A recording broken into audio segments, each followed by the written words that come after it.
Taste the Daily. Kanagaraj sir, என்னன்னா intelligence ரிப்போர்ட்டா ஒரு சரியா முதலமைச்சர் பார்க்கறாரா இல்லையா, காவல்துறை அவங்க சரியா வேலை பார்க்கறாங்களா இல்லையா அப்படிங்கிற சந்தேகமே இருக்கு.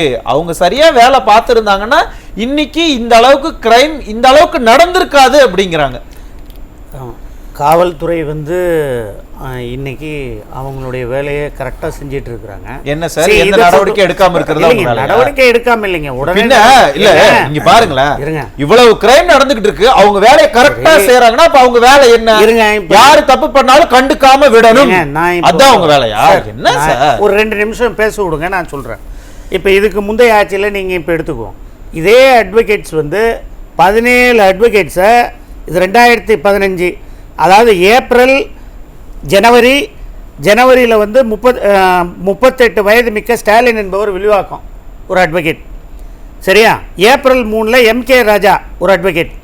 அப்புறம் September 7 2015 city base lawyer, Chennai தான், மாமல்லபுரத்தில் ஒரு அட்வொகேட். இப்போ சி சேகர் முருகன் உங்களுக்கு தெரியும், கோடம்பாக்கத்தில் இப்போ நடந்தது, முந்தைய ஆட்சியில் கோடம்பாக்கத்தில் ஒரு அட்வொகேட். என்ன சொல்ல நான் சொல்றேன் இருங்க. அதாவது 2013 இருந்து நீங்க பாத்துக்கிட்டீங்கன்னா 2011 இருந்து 2021 வரலாம் கிட்டத்தட்ட ஒரு 48 அட்வொகேட்ஸ் மர்டர் ஆயிருக்கிறாங்க. நான் அதுக்காக ஆட்சியாளர்களை நான் குறை சொல்ல,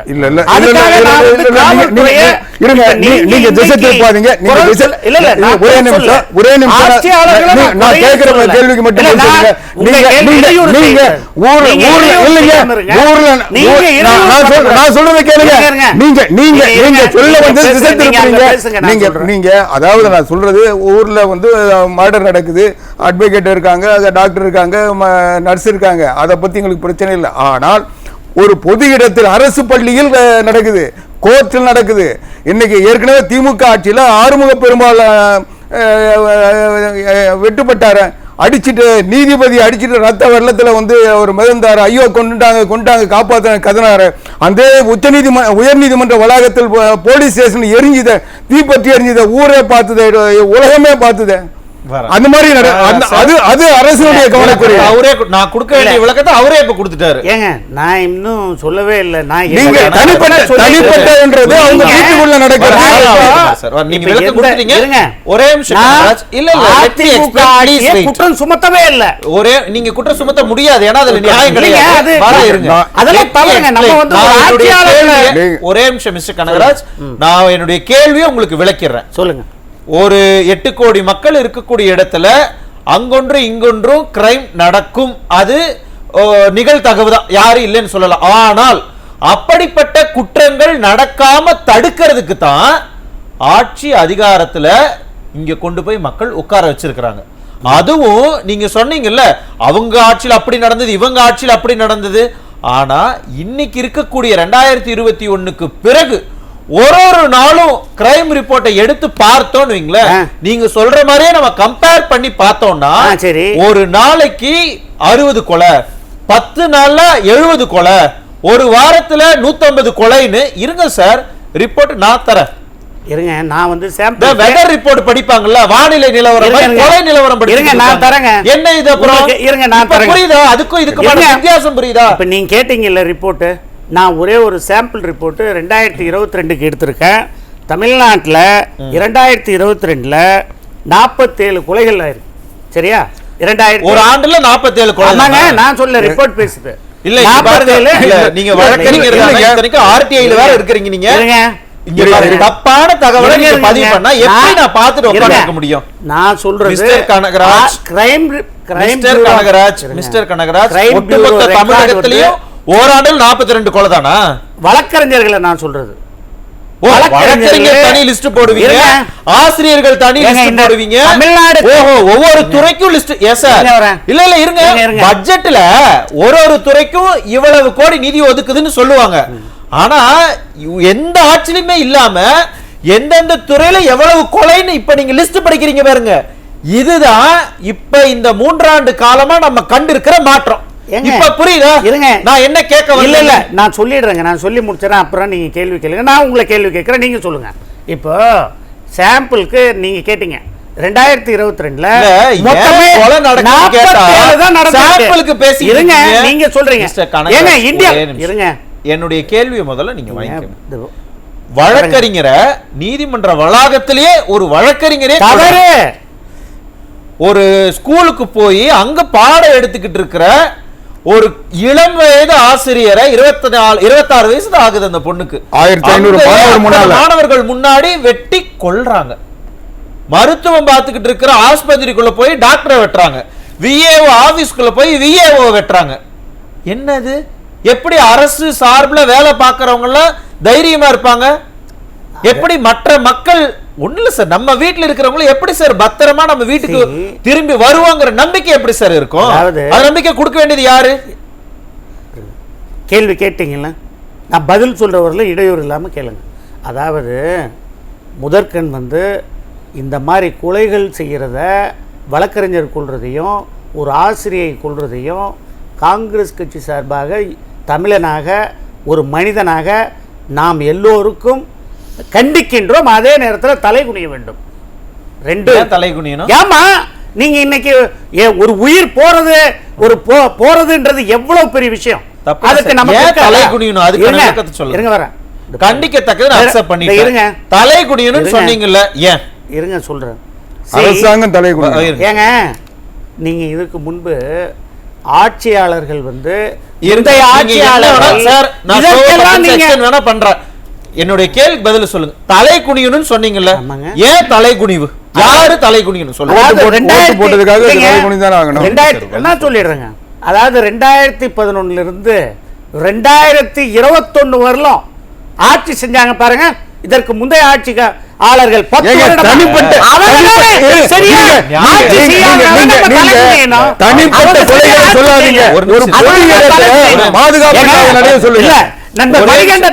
மணிகண்டன் பேசும்போது பாம் கலாச்சாரம் இல்லைன்னு சொன்னாரு.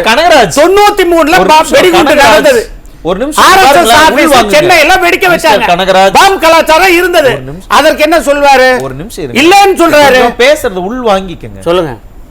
ஏன் தலை குனிவுன்னு கேட்டா, ஆட்சியாளர்கள் எப்ப 3 வருஷத்துக்கு முன்னாடி வரைக்கும் ஆட்சியில் இருந்தவங்களை சொல்றீங்களே, கொலை எப்ப நடந்துச்சு? நேத்து நடந்த கொலை, நேத்து நடந்த கத்தி குத்து, முந்தா நேத்து நடந்த அருவாள் வெட்ட பத்தி பேசிக்கிட்டு இருந்தா 10 வருஷம் முன்னாடி அவங்க ஆட்சியில் இருந்தாங்க. நம்ம எது எடுத்தாலும் அன்றைக்கு நேரு அப்படி செய்து விட்டாருன்னு மத்திய அரசு சொன்னா அது எவ்வளவு தவறுன்னு நாடாளுமன்றத்திலே நம்ம எடுத்து சொல்றோம்.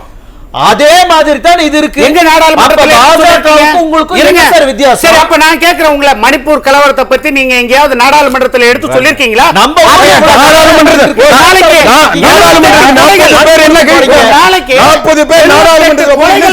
ஒரு நாளைக்கு இந்தியாவுல 78 என்னுடைய கேள்வி உங்களுக்கு புரியலையா? புரியாத மாதிரி நடிக்கிறீங்க. பாஜக பத்தி கனகராஜ் டிபேட் நடத்துறீங்களா? மிஸ்டர் கனகராஜ், என்னுடைய கேள்வியை பாரதிய ஜனதா கட்சியை பார்த்து நீங்க பயப்படுங்க. பாரதிய ஜனதா கட்சியை நீங்க பதுங்குங்க. ஆனா தமிழ்நாட்டினுடைய பிரச்சனையை பத்தி பேசாதீங்க. கனகராஜ் தான் பேசுவோம். ஒரே நிமிஷம் கனகராஜ் இருங்க. இல்ல உங்களுக்கு புரியல.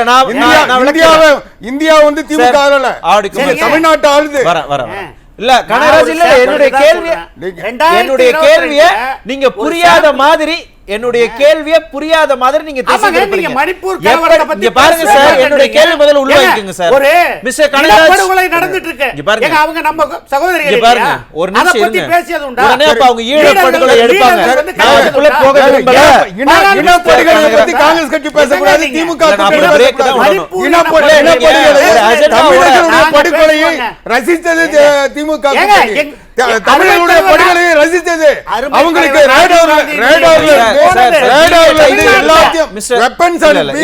அங்க கொலையை நடந்து கனகராஜ்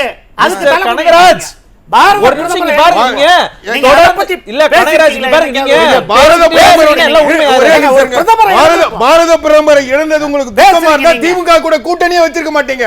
அந்த கொலைக்கு காரணமான திமுகவோட நீங்க கூட்டணி. ஒரே நிமிஷம் இருங்க. இல்ல கனகராஜ், எங்கெங்கயோ நீங்க போய்கிட்டு இருக்கீங்க. நான் கேட்ட கேள்வி என்னன்னா, எப்படி பாஜக அரசு எதுக்கு எடுத்தாலும் நேரு பண்ணின தப்பு அப்படின்னு சொல்றத நம்ம கண்டிக்கிறோமோ, அதே மாதிரி தான் எதற்கெடுத்தாலும் 10 ஆண்டுகளுக்கு முன்னாடி அவங்க இருந்தாங்க. சார் ஒரு நிமிஷம் இருங்க சார். ஒரே நிமிஷம் இருங்க சார், முதல்ல சொல்லுங்க. உள் வாங்கிக்கோங்க சார். சொல்லுங்க. ஏன் இவ்வளவு கொலை நடக்க? அவர் என்ன சொன்னாரு? உளவுத்துறை ரிப்போர்ட்டை முதலமைச்சர் படிக்கிறாரான்னு எங்களுக்கு டவுட்டா இருக்கு. அடுத்தது. காவல்துறை சுதந்திரமா செயல்படுதா இல்லையான்னு எங்களுக்கு டவுட்டா இருக்கு அடுத்தது. அப்படிங்கறாங்க. இன்னொன்னு சொன்னாரு. அதுக்கான விளக்கத்தை இல்ல. நீங்க கொடுங்க. இல்லைங்க, அதுல அவர் இன்னொன்னு சொன்னாரு. சகோதரர் மணிகண்டன் பேசும்போது பாம் கலாச்சாரம் இருந்தது, இதுக்கு முன்னாடி இல்லன்னாரு. ஆமாங்க. 93ல பாம் கலாச்சாரம் இருந்தது. சென்னையில AK 47 தமிழ்நாட்டுல அறிமுகப்படுத்திய கருணாநிதி ஆட்சிங்க. மீனம்பாக்கத்துல 84ல 33 பேர் 1933 பேர் கொல்லப்பட்டிருக்காங்க. அப்ப யார் ஆட்சி இருந்தது? அப்ப யார் ஆட்சி இருந்தது? 1999 எங்க குண்டு வெடிச்சது? கோவை கலவரம் தெரியுமா? எத்தனை இஸ்லாமியர்கள்? 19 தெரியாதா உங்களுக்கு? யார் யார் மத்தியில் இருந்தாங்கன்னு தெரியாதா? மறந்துட்டீங்களா? நீங்க 99ல மறந்துட்டீங்களா? எங்க தலைவர் பாரத ரத்னா மறைந்த ராஜீவ் காந்தி இந்த மண்ணில இழந்திருக்கும். ஒரே நிமிஷம் எனக்கு டைம் கொடுங்க. அதுக்கெல்லாம் நீங்க எங்க போய் எதை பேசுறீங்க? பரவாயில்ல. மனோஜ் சார் தமிழக மக்களை நம்பி வந்த எங்க தலைவர் இழந்திருக்கும். அத பாருங்க. ராஜீவ் காந்தியினுடைய கொலையால் பாதிக்கப்பட்டது அதிமுக. கூட்டணி அதிமுக கூட்டணியில இருந்தப்பதான் மருந்து அதுல குற்றம் சாட்டப்படுது திமுக. இன்னைக்கும் அந்த விசாரணை முடியல. அவர் டீவியேட் பண்றாரு சார். அந்த விசாரணை விசாரணையில் ஐக்கிய குஜரால் அமைச்சரவையில் வெளியே வந்தது திமுக. ஆவடி குமார் சார் இருங்க, அதுக்கு இன்னொரு ஷோ வச்சு நான் உங்களே கூப்பிடுறேன். கனகராஜ் சார் மறுபடியும் பாக்குறீங்களா? நான் என்ன கேள்வி கேட்கிறேன், அப்படியே 30 வருஷத்துக்கு முன்னாடி நீங்க கூட்டிட்டு போறீங்க சார். மிஸ்டர் கனகராஜ், கூட்டணி வைக்க முடியும்? ராஜீவ் காந்தி கொலைக்கு காரணமான திமுகவோட எப்படி கூட்டணி வச்சீங்க? ஒரு நீதிபதி கனகராஜ் 3 ஆண்டு காலத்தை பத்தி வாயவே திறக்க மாட்டீங்களா? 3 ஆண்டு காலத்துல இவ்வளவு குற்றங்கள் நடக்குது. ஒரு நாளைக்கு அத்தனை கொலை இத்தனை கொலைன்னு ரிப்போர்ட்ஸ் வந்துகிட்டு இருக்கு. 10 நாள்ல 65 கொலை நடக்குது, ஒரு வாரத்துல 100 கொலை நடக்குதுன்னு கொலை நிலவரத்தை பார்த்துக்கிட்டு இருக்கமே. அதற்கு என்ன காரணம்? ஆக்கப்பூர்வமா பேசலான்னு கேட்டா 91ல என்ன நடந்தது தெரியுமா? 67ல என்ன நடந்தது தெரியுமா? என்ன சார் நீங்க ஆக்கப்பூர்வமா பேசலீங்க. நீங்க இப்ப ஒரு ஆட்சியாளர்கள் மீது ஆட்சி சரியில்லை அப்படின்னு தானே பேசுறீங்க. நான் டிபேட் பண்றேன். நான் சொல்றேங்க, ஆக்கப்பூர்வமா கொலைகள் தடுக்கிறதுக்கு இப்ப இந்த மாதிரி லாயர்ஸ்ல இப்ப நீங்க நடக்குது. நாங்க கொலைகளை தடுக்கிறத பத்தி பேசவே இல்லை. அரசனுடைய பாதுகாப்பில் இருக்கின்ற இடத்துல எப்படி கொலை நடக்குது? ஸ்டெர்லைட்ல நெத்தி போட்டுல போட்டாங்க. அத பத்தி எல்லாம் பேசணுமா? அருணா ஜெகதீசனுடைய அறிக்கை என்னாச்சு? குற்றவாளியை கண்டுபிடிச்சோமா? பாருங்க, யாருன்னு கண்டுபிடிச்சு கோர்ட்ல வாங்கி கொடுத்துட்டோமா? அப்பப்ப மறந்துறீங்களே. 15 பேர் இழந்திருக்கும். ஆமா, போராடினவங்கள ஒரு கலெக்டர் அதுல விசாரணை கமிஷன் அமைச்சர் எடப்பாடி பழனிசாமி அந்த விசாரணை கமிஷன் அறிக்கை மேல நடவடிக்கை எடுத்தீங்களா? அவங்களுக்கு ப்ரமோஷன் கொடுத்தீங்களா? அவங்கள பாதுகாப்பு கொடுத்து நீங்க வச்சிருக்கீங்க. ஸ்டெர்லைட்ல அதிமுக நீங்க சொல்லுங்க.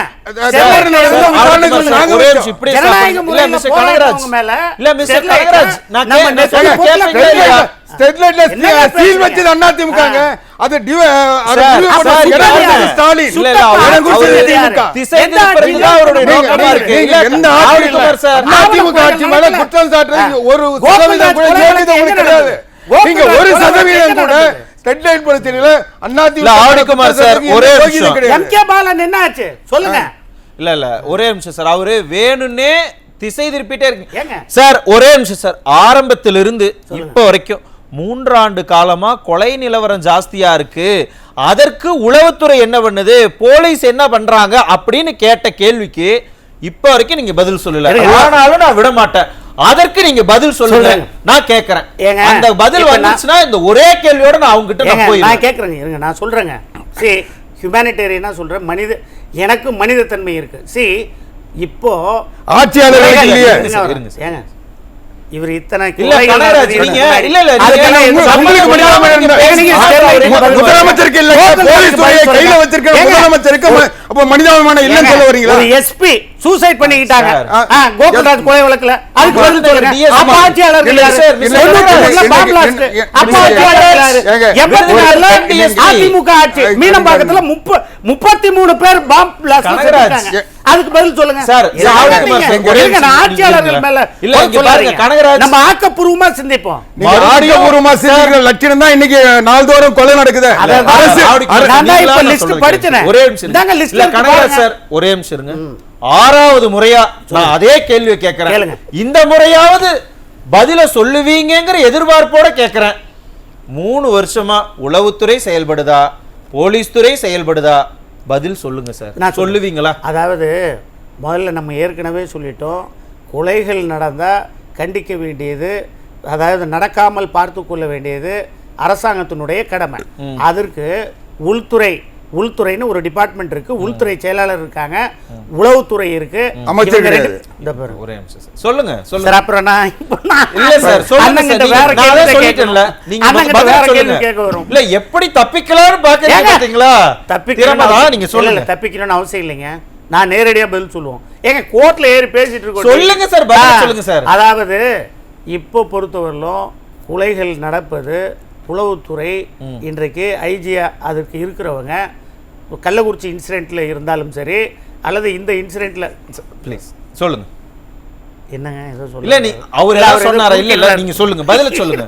குறுக்கிடுற கடைசி வரைக்கும் பதில சொல்லவே இல்ல. இல்ல, எனக்கு நல்லாவே புரிஞ்சிருச்சு. அண்ணன் ஏதோ குறுக்கிடுறாரு. மத்தவங்களோட உங்ககிட்ட நான் அதிகமான நேரத்தை எடுத்துக்கிட்டேன், ஆனாலும் இப்ப வரைக்கும் ஒரு பதில் வரேன். இது எதனுடைய இதுதான் உதாரணம். உங்ககிட்ட இருந்து மட்டும் இல்ல, அரசு கிட்ட இருந்தும் ஏதாவது இதே மாதிரி 1.5 மணி நேரம் 2 மணி நேரம் சட்டமன்றத்துல பேசுறாரு எதிர்க்கட்சி தலைவர், ஆனா அரசு பதில் சொல்லல. அதேதான் இங்க விவாதத்துல உட்கார்ந்தோம் அவங்களுடைய கூட்டணி கட்சி, நீங்களும் அதை தான் பண்றீங்க. நான் சொல்றேன், புரிஞ்சு போச்சு சார். நான் சொல்றேங்க. முதலமைச்சர் மாண்புமிகு முதலமைச்சர் வந்து உடனடியாக நடவடிக்கை எடுத்து ஆசிரியர் வீட்டுக்கு இழப்பீடு அனுப்பிச்சு உடனே நடவடிக்கை அவங்களை அரெஸ்ட் பண்ணி இதத்தான் இவ்வளவு நேரமா சொல்லிக்கிட்டு இருந்தீங்களா? இத சொல்றதுக்கு தான் இவ்வளவு நேரமா சார் ஆக்ஷன் எடுத்திருக்காங்க. ஆக்ஷன் எடுக்காம இதுதான் ஆக்ஷன். ஏங்க இதுதானா உங்க டக்கு? ஏங்க 8 கோடி மக்கள் வாழ்ற இடத்துல எந்த இடத்துல எது நடக்குன்னு யாருக்கும் தெரியாது. இதெல்லாம் சகஜம் அப்படியே போயிடும். தவறு இத நடக்காம எதிர்காலத்துல இது போல நடக்காம பாத்துக்கணும். அதுதான் அரசாங்கத்தினுடைய கடமை. ஒரு விஏஓ ஆபீஸ்க்குள்ள போய் விஏஓ வெட்டுனா அடுத்தது வேற எங்கேயும் இது மாதிரி நடக்க கூடாதுன்னு நம்ம ஏதாவது ஒரு ஆக்ஷன் எடுத்திருந்தோம்னா இன்னைக்கு இது நடந்திருக்குமா? இல்லங்க, நம்ம எதுமே பண்ணல. ஆக்ஷன் எடுத்துட்டு இருக்காங்க. நன்றி. டிஜிபி உள்துறை செயலாளர் அப்புறம் எதுக்கு சார் இவ்வளவு கொலை நடக்குது? ஏங்க அர்ஜென்ட் மீட்டிங் போட்டு புரிஞ்சு போச்சு. முதலமைச்சர் அவர்கள் நல்லா பேச மாட்டீங்க, விவாதத்திலயும் பேச மாட்டீங்க. மக்களுக்கு நல்லா தெரியும் சார். பாத்தீங்களா சார், எல்லாரும் துப்பாக்கி கேட்டா என்ன சார் பண்றது? அப்புறம் போலீஸ் துறையே தேவையில்ல, நம்மளை தற்காத்துக்கிட்டு போய்க்க வேண்டியதுதான். என்ன மௌன அமைதியா? இல்லைங்க, நான் மௌன அஞ்சலி தான் செலுத்தணும் சார். உண்மையிலுமே அப்படித்தான் இருக்கு நிலைமை. இல்ல, வழக்கறிஞர்களுக்கு நடந்த விஷயம் வந்து உண்மையாலுமே கண்டிக்கத்தக்கது. அதற்கு நான் மௌன அஞ்சலி செலுத்த கடமைப்பட்டிருக்கேன். ஏற்கனவே கடைசியில உங்களுக்கு என்ன சார், நீங்க பாட்டு மௌன போராட்டம் மௌன அஞ்சலி செலுத்தி போயிருவீங்க. ஒரு செய்தி, அந்த வழக்கறிஞர் இன்னும் இறக்கல, அவர் மருத்துவ சிகிச்சையில தான் இருக்காரு. அவரு இந்த மாதிரி இன்சிடென்ட் நடந்தது, இப்போ அவர் கோமா ஸ்டேஜ்னு நாங்கள் செஞ்சோம். அதனால வருத்தப்படுறோம். உண்மையாலுமே எனக்கு கஷ்டமா தான் இருக்கு. இதெல்லாம் கண்டிக்க சகஜங்கிற மாதிரி இல்லைங்க. நீங்க தான் தவறுன்னு சொல்லுங்க, நீங்க டைவர்ட் பண்றீங்க. இருங்க, இன்னைக்கு என்ன நடந்துட்டு இருக்கு? அரசாங்கம், நான் சொல்றேன், நல்ல அரசாங்கம், மாண்புமிகு முதலமைச்சர் அவர்கள்